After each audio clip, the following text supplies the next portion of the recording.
15th here in Seoul, and I'm Kim Dami. We begin with these stories making the headlines at this hour. Starting with heightened tensions between the two Koreas here on the Korean Peninsula. North Korea says it's ordered its artillery corps near the border to be fully prepared to shoot after blaming the South for allegedly flying drones over Pyongyang. South Korea's military warned any attempt to harm its people would lead to the end of the regime. The UN peacekeeping force in southern Lebanon says Israeli tanks on Sunday burst into one of its positions. Despite 40 countries jointly condemning Israel, Israeli Prime Minister Benjamin Netanyahu urged the UN to immediately get its peacekeepers out of harm's way in southern Lebanon. SpaceX successfully launched its fifth test flight of its Starship rocket on Sunday, moving one step closer to making the rocket a fully reusable rocket system. North Korea has issued a directive to its artillery units near the border to be fully ready to shoot. The order came after Seoul and Pyongyang shared strong warnings regarding alleged leaflet-carrying drone incursions, which the regime accused South Korea of. Our Kim Bo-kyung reports. Tensions on the Korean peninsula are escalating as North Korea ordered its artillery corps near the border with South Korea to be fully prepared to shoot. According to the North state-run Korean Central News Agency on Sunday, the General Staff of the North Korean People's Army delivered an Operation Preparatory Directive on Saturday to artillery combined forces near the border and units assigned important firepower missions to be ready for full-scale shooting by Saturday 8 p.m. The regime's urge for readiness comes after the regime's claim of drone incursions on Friday night. Kim Yo-jong, the sister of the regime's leader, warned on Sunday that Seoul would face a horrible disaster if South Korean drones are flown again over the North's capital. Pointing to how the South Korean government maintained an ambiguous stance regarding the North's accusations, Kim said that the North has no concern about who the main force of provoking the recent drone incident is, and that the regime would take strong retaliatory action in case drones carrying anti-regime leaflets infiltrate the regime's territory. After Kim made a threat, the South's Defense Ministry released a response, warning the reclusive state on Sunday that it will see the end of its regime if it causes any harm to its people. Pyongyang had claimed on Friday that Seoul sent unmanned aerial vehicles carrying propaganda leaflets to its capital on October 3rd, 9th, and 10th. Along with accusations, the KCNA statement threatened Seoul of immediate action if such incursions continue. After releasing the statement, Pyongyang sent trash-carrying balloons for the 28th time. To North Korea's accusations, South Korea's Defense Minister Kim Yong-hyun denied having sent any drones across the border. But later on, the Joint Chiefs of Staff maintained an ambiguous stance, saying it could not confirm whether the North's claims of drones were true. Kim Bo-kyung, Arirang News. A leaders' summit between Seoul, Washington, and Tokyo may take place in the coming month. Will the three sides be able to sustain their partnership based on Camp David spirit, even after leadership transitions in the U.S. and Japan? Our Oh Seong has more. South Korea, the United States, and Japan are leaning towards holding a leaders' summit soon after the U.S. presidential election and multilateral summits in mid-November, according to President Yoon Suk-yeol's office. National Security Advisor Shin Won-sik said in a broadcast interview on Sunday that while a leaders' summit between the three countries is physically difficult before the APEC and G20 conferences in mid-November, there's a growing consensus that it should take place as soon as possible. This comes after US President Joe Biden proposed holding a three-way summit to build on the Camp David spirit, reflecting on their landmark meeting last year. The message was conveyed to the South Korean leader through Secretary of State Antony Blinken on Thursday, according to Yoon's office. At their Camp David summit, Yoon, Biden, and then Japanese Prime Minister Fumio Kishida agreed to institutionalize trilateral cooperation on deterring North Korea and on other strategic areas such as economic security, supply chains, and technology, as well as consult each other on regional security challenges. While Yoon and the new Japanese leader Shigeru Ishiba last week agreed on furthering efforts to advance their ties, the future of the so-called Camp David mechanism depends on political leadership from all three sides. So all eyes are on the upcoming US presidential race next month.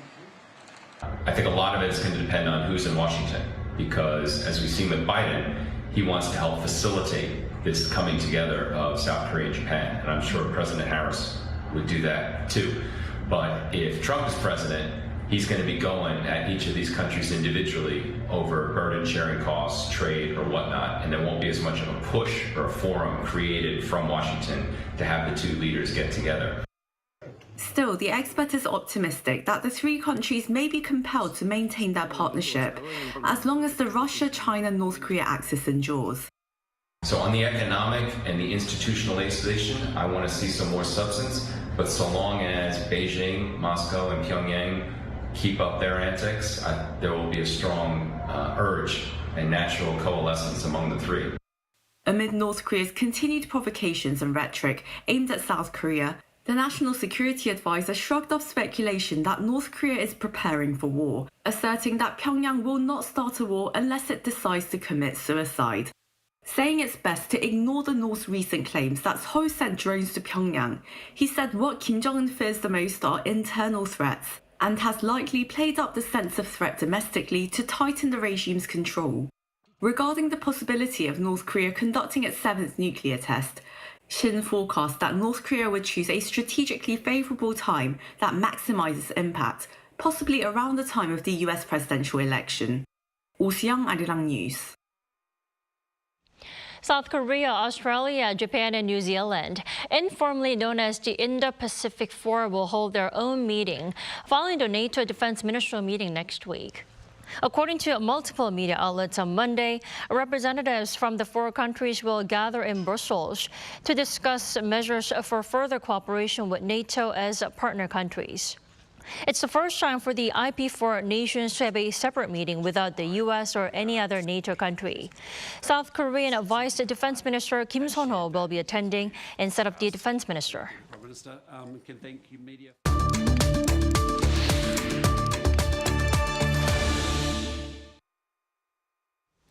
President Yoon Suk-yeol spent 6 days in Southeast Asia last week, where he visited the Philippines and Singapore for state visits and Laos for this year's ASEAN summit.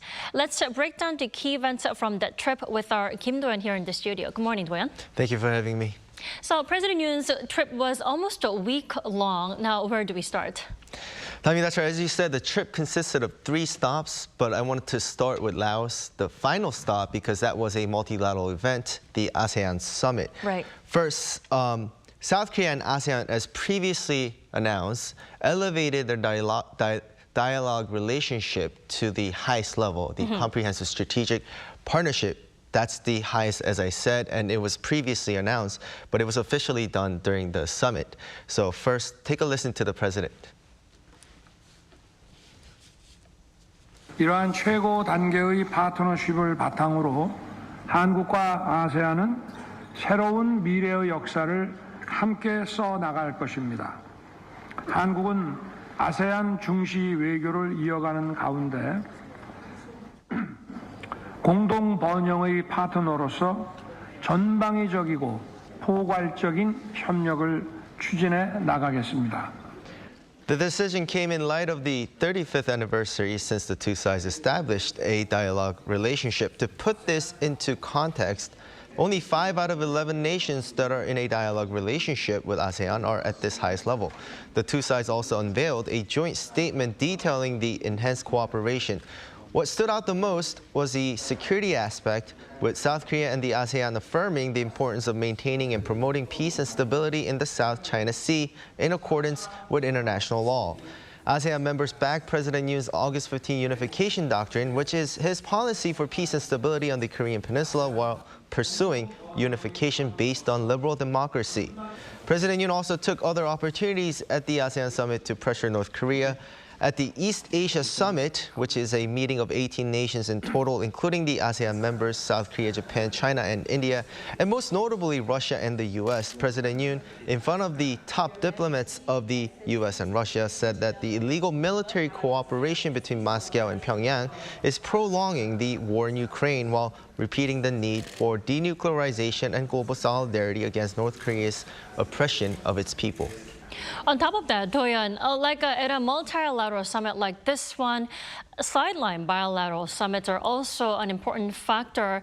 Now, it was the first time for President Yoon to sit down with the new Japanese Prime Minister Shigeru Ishiba. How did that go? That's right. I mean, the sideline summit, the first one between the two leaders, only took place after 9 days since Ishiba's election. First, take a listen to the two leaders on what they had to say about the bilateral relationship going forward. 특히 다가오는 2025년은 한일 국교 정상화 60주년을 맞이하는 해입니다. 양국 관계의 희망찬 미래상을 제시하고 양국 국민들이 양국 관계 도약을 체감할 수 있도록 총리님과 긴밀하게 협력해 나갔으면 합니다. I intend to carry on and further develop the greatly improved relations between our two countries, which were strengthened by former Prime Minister Kishida and yourself. I also hope to make good use of shuttle diplomacy and work closely with you, President Yoon. Despite being a short meeting at 40 minutes, it garnered a lot of attention from local media, as improving the Seoul-Tokyo relationship has been one of President Yoon's top agendas since he took office. And President Yoon and former Japanese Prime Minister Fumio Kishida had enjoyed a good relationship in the past 2 years, with the restoration of top-level diplomacy by the two. Overall, the two leaders agreed to build on from what was achieved so far. The two reaffirmed trilateral cooperation with the U.S. and said North Korea is to blame for the current hostility in East Asia. That's a good start under the new Japanese leadership. Now, Toyan, let's talk about the two-state visits before Laos, which were Singapore and the Philippines. Walk us through the highlights. The two stops, as you said, were the Philippines and Singapore, and they were both state visits. As for the 3-day trip to Singapore, the key word was economy. Among many agreements for economic cooperation, the supply chain partnership arrangement stood out the most. According to the top office, it is a bilateral upgraded version of the Indo-Pacific Economic Framework, and it's the first time for both nations to establish such ties. One key factor to this is that if a supply chain disruption is identified, within 5 days, there will be an emergency response meeting between the two nations. As for the Philippines, the two sides most notably acknowledged and showed support for each other's security issues, North Korea for South Korea, and the South China Sea issues for the Philippines. Take a listen to the president.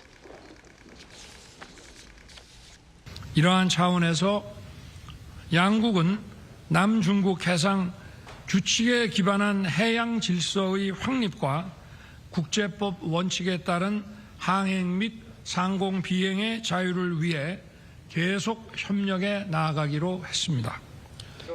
Now, there were economic deals forged as well, including a feasibility exam for the Bataan nuclear power plant by South Korea, another deal in nuclear power. This was the first state visit by a South Korean president in 13 years, so it shows the Philippines' willingness to work with South Korea going forward. Indeed. All right. Good to have you back again, Doyan, and thanks for the report today. Thank you for having me.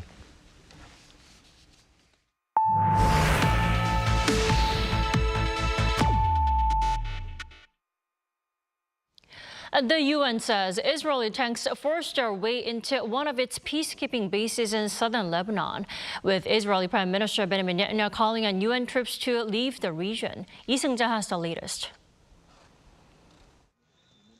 The United Nations said Sunday that Israeli tanks had burst into one of its peacekeeper bases in southern Lebanon. The UN Interim Force in Lebanon said 2 Israeli tanks destroyed the main gate of the base and forced its way in. UNIFIL added that after the tanks left, shells exploded some 100 meters away, releasing smoke that sickened a number of UN personnel. However, Israel says Hezbollah had fired anti-tank missiles at Israeli troops who had been helping evacuate casualties under fire before backing into the UNIFIL post unintentionally. The Israeli military's international spokesperson stressed that it was trying to get out of harm's way, adding that the maneuver could not be considered storming a base. Following the incident, Prime Minister Benjamin Netanyahu called on the UN to immediately remove its peacekeeping force in the region. Directing a statement to UN Secretary General Antonio Guterres, the Israeli leader said Hezbollah is using the international troops as human shields. He added that despite the Israeli Defense Forces' continued calls for a withdrawal, UNIFIL has refused to leave. Meanwhile, a fifth UN peacekeeper was shot and wounded in southern Lebanon on Saturday, although the source of the attack is unknown. The injury comes after two Indonesian peacekeepers were injured falling from an observation tower after Israeli tanks fired towards it on Thursday, while two Sri Lankan soldiers were also wounded on Friday. In response, 40 countries that have deployed their troops to UNIFIL issued a joint statement on Saturday, strongly condemning the Israeli attack on the peacekeeping force. The joint statement stressed that the role of the peacekeepers is vital in light of the heightened tensions in the region, condemning the recent series of attacks by Israel. It added that such acts must be stopped immediately and be properly investigated. South Korea is among the 40 countries that have sent troops to Lebanon. Meanwhile, more than 60 Israelis were injured in a drone attack conducted by Hezbollah in north-central Israel on Sunday, marking one of the bloodiest attacks since last October. This comes as the Iran-backed militant group said it had launched a swarm of attack drones on an Israeli infantry camp. The militants say the attack was in response to Thursday's Israeli strikes in Lebanon that killed 22 people and injured 117 others. Lee Seung-jae, Arirang News. With the U.S. presidential elections less than 3 weeks away, polls released on Sunday show a tight race between Democratic presidential candidate Kamala Harris and Republican candidate Donald Trump. Since the first televised debate between the two last month, Harris's approval rating has dropped slightly, narrowing the gap between the two. According to a poll conducted by ABC and Ipsos on 2,631 adults nationwide from October 4th to the 8th, 50% favored Harris compared to Trump's 48%. Now, in the 7 battleground states, the two candidates were tied at 49%. Meanwhile, in the poll conducted by NBC on 1,000 registered voters nationwide during the same period, Harris and Trump were tied at 48%. Now, Harris had a 5 percentage point lead in the same poll conducted in September. The number of female employees here in South Korea has exceeded the 10 million mark for the first time this year. According to Statistics Korea on Monday, there was a monthly average of 10.15 million female salary workers from January until August. That's approximately 46% of the nation's paid workforce. There was also a record 1.7 million self-employed female workers during the same period, as more women are participating in the labor force. And in other news, a captivating showcase of Korea's traditional dress, Hanbok, is being presented in Insadong here in central Seoul City. Our Yoon has the story. Korea's traditional clothing, Hanbok, embodies a distinct beauty. One brand that brings this beauty into everyday life is Sundaum, which means expressing one's natural beauty by preserving the distinct lines of Hanbok. Sundaum's director Kim Jong-sun believes this is how Hanbok's charm is maintained. So using modern fabrics, this design uniquely blends traditional knots to add distinctive points to the hair, sleeves, and other elements. Whether it's everyday hanbok or traditional hanbok, there are essential elements that must remain unchanged. Hanbok is also worn in daily life, as showcased in this exhibition, which highlights both its artistic appeal and contemporary interpretations, with participation from over 30 brands. Every year, Insadong hosts a vibrant cultural, antique, and art event, and this year the Hanbok Fair makes its debut as an exciting addition to the event. We are here to get married on 19 this month, and we're going to have a traditional wedding in Hanbok. That's really beautiful, and I think that it's from the past, but it's really living today. And This exhibition features stunning designs that capture the spirit of today's fashion while respecting tradition. And what better way to celebrate this fusion than with an exciting fashion show? Get ready to be inspired by modern hanbok designs that challenge convention and redefine style. This hanbok fashion show is a meaningful runway experience for the models, as wearing traditional Korean clothing is a special honor for them. In fact, many of them would love to wear hanbok in their everyday lives. Absolutely yes, because who wouldn't? Because the color is really beautiful and especially it's really comfy. I heard that people don't really wear hanbok in their daily life because it's kind of uncomfortable, but this hanbok is really comfortable. The Hanbok Fair, which runs until October 13th, is an event where the value and beauty of hanbok can be appreciated in various ways, and there's an opportunity to buy a hanbok as well. The female model looked beautiful in her tweed-inspired dress and made me think it would be nice to try wearing hanbok in everyday life. Adapting to modern trends could be one of the most effective ways to uphold the hanbok tradition, preserving its meaning, and ensuring it remains alive for many years to come. Yoon, Arirang News.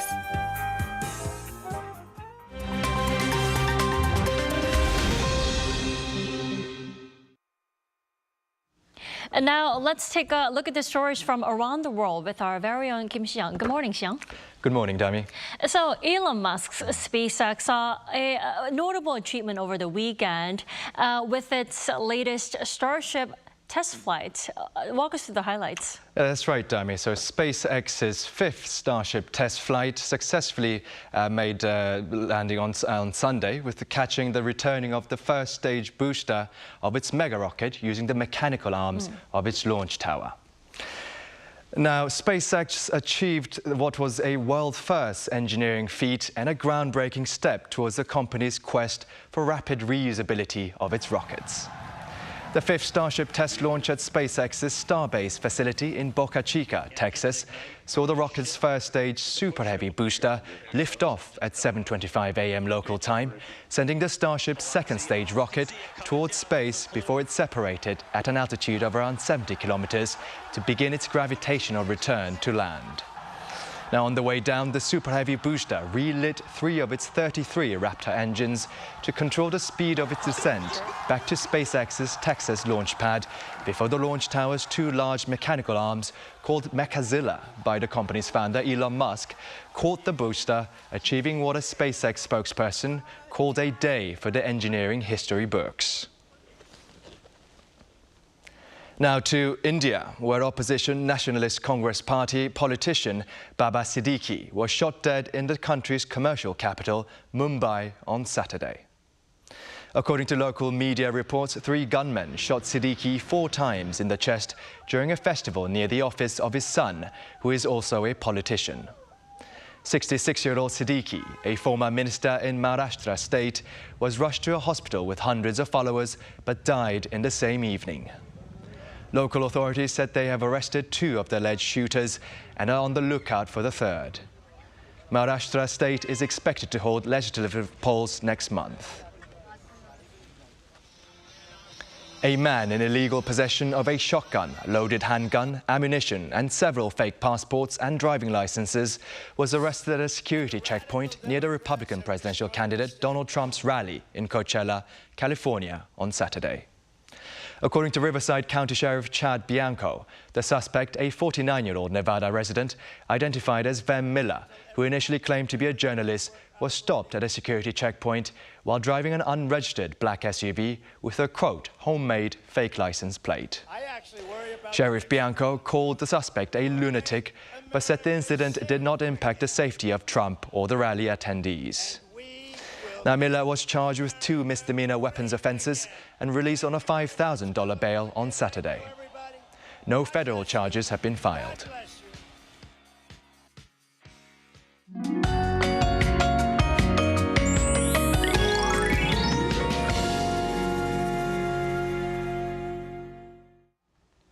It's a cloudy start to the new week. Meanwhile, Chungcheongdo and other southern provinces will receive autumn rain starting this morning. Rain will expand to most of the southern provinces by the mid-afternoon, meaning rain gear will be needed for your evening commute. Then it will continue to rain through tomorrow, and further south, we'll see rain into tomorrow evening. It's going to rain down heavily along the coast tonight, pouring down 10 to 30 millimeters an hour with up to 80 millimeters of downpours in the forecast for southeast regions, along with thunderstorms. The rest of the southern provinces could see up to 40 millimeters. There could be some sprinkles in the upper areas as well. Afternoon highs will be slightly lower than Sunday with a high of 23 degrees here in the capital. Daegu and Gwangju will be topping out at 22 degrees Celsius. Sunny skies return to central parts of Korea tomorrow, but the rain on Friday will bring chillier air to the country. Well, that's Korea for you, and here's a look at the international weather conditions.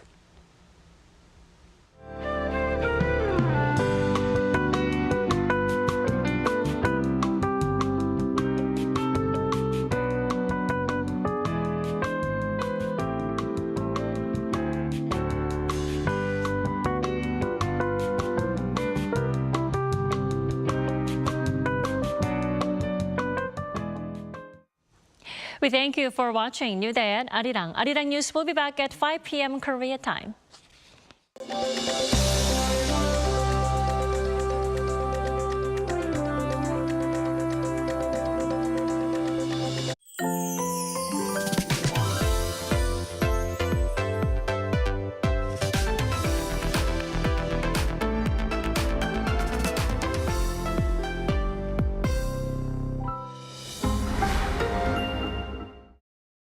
How to survive in Korea.